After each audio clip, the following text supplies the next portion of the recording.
আজকে বাসায় রান্না করতে গিয়ে কী তামাশা করলাম সেটা তো বলার মতনই না। আসসালামু আলাইকুম, সবাই কেমন আছেন? আশা করি সবাই অনেক ভালো আছেন। আজকে আমি নিয়ে আসলাম নতুন একটা রেসিপি।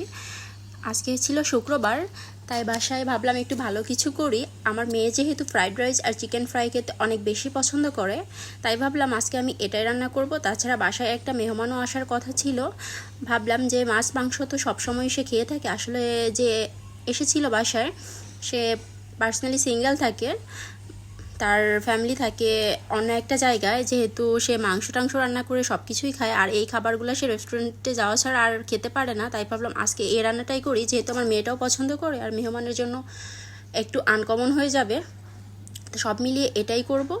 তাই খুব বেশি দেরি না করে চটপট করে সব কিছু আমি সকাল থেকে শুরু করে ফেললাম। যেহেতু এই রান্নাটা অনেক বেশি ঝামেলার, তাই আমাকে একটু সকাল থেকে গুছিয়ে না নিলে পুরোটা আমি কাজ শেষ করতে পারবো না আসার আগে। যেহেতু সে নামাজের পরেই চলে আসতে চেয়েছিল, তার জন্য আমি ঝটপট করে সব রান্না শেষ করে ফেলতেছিলাম। আর ওইদিকে আমি ফ্রাইড রাইসের সবজি আর পোলাওয়ের চালগুলো সেদ্ধ বসিয়ে দিয়ে এইদিকে কেটে রাখা মুরগিগুলো ম্যারিনেট করে নিচ্ছিলাম। এটাকে আমি বেসন দিয়েই করেছিলাম। অনেকে আছে যারা ময়দা দিয়েও করে থাকে, কিন্তু আমার বেসন দিলে একটু বেশি ভালো লাগে, কেন জানি না। তাই জন্য আমি বেসন দিয়ে এটা আজকে করব। আর শুধু যে বেসন দিয়ে করেছিলাম ঠিক তাও না, এরপরে আমি এর মধ্যে আটাও অ্যাড করে দিয়েছিলাম দুইটার মধ্যে। ওইটা করতে করতে দেখি অবশেষে আমার এই চালটা সেদ্ধ হয়ে গেছে। আমি একটা ঝালার মধ্যে রেখে এটাকে পানি ঝরাই দিব, কারণ পানিটা ঝরাই না নিলে এটা রান্না করার সময় একেবারে ঝরঝরে হবে না। আর আজকে আমি একটু নরম করে রান্না করব। এদিকে চুলায় আবার ওইটা পানিটা ঝরাতে দিয়ে আমি ডিমটা ফ্রাই করে নিচ্ছিলাম, কারণ ডিম না দিলে অতটাও বেশি ভালো লাগবে না। আর এটা তো মাস্ট বি দিতেই হবে, নাহলে এটার সৌন্দর্যই হয়তো শেষ হয়ে যাবে। এরপর আমি কড়াইয়ের মধ্যে পেঁয়াজ, কাঁচামরিচ কুচি সব কিছু দিয়ে চালটা ছেড়ে দিব।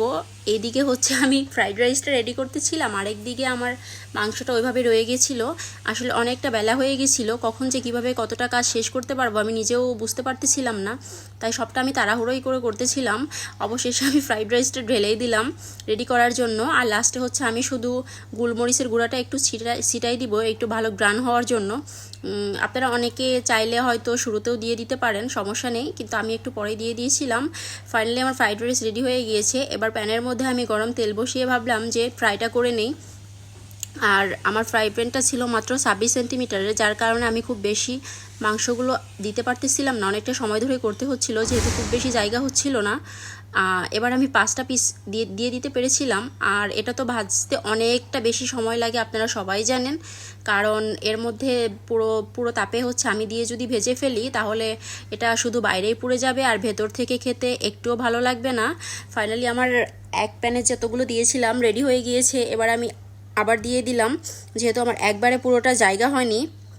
তো দেখেন কি সুন্দর আস্তে আস্তে ভাজিটা হচ্ছিল, সুন্দর বাদামি কালার আসতেছিল। আর আমার মেয়ে তো দেখে অনেক বেশি পছন্দ করেছিল, আর খেতেও নাকি আর অনেকটা বেশি ভালো লেগেছিল, কি আর বলবো।